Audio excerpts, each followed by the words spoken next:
Singapore retailers are also preparing for an easing of restrictions this Friday. As part of phase 2 of reopening, there are updated rules on how businesses can resume safely. Enterprise Singapore guidelines say businesses will have to manage queues to ensure there's at least 1 metre between customers. Play areas and activities in atriums within malls will not be allowed. Health screenings and safe entry systems must be in place. Masks must be worn by everyone at all times. Hygiene standards must be raised. Areas with high touch points must be frequently cleaned and disinfected. Large standalone retail complexes will also have to maintain an occupancy limit of 1 person per 10 square meters. Signs and service staff should be on hand to remind people of these measures. Gwyneth Teo looks at how some mall operators are preparing to welcome customers back. No discounts, no sales, at least for the first 2 weeks.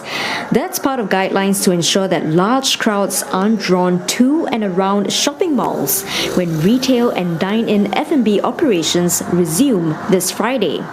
CapitaLand, which owns and manages 18 malls, tells CNA it will allow retailers to use underutilized spaces such as atriums to manage queues.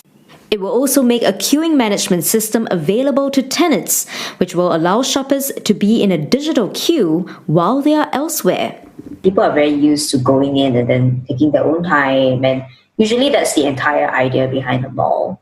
How do you think it will affect the experience, and how is CapitaLand intending to mitigate that? As this is just the initial period, definitely the safety of the shoppers comes first.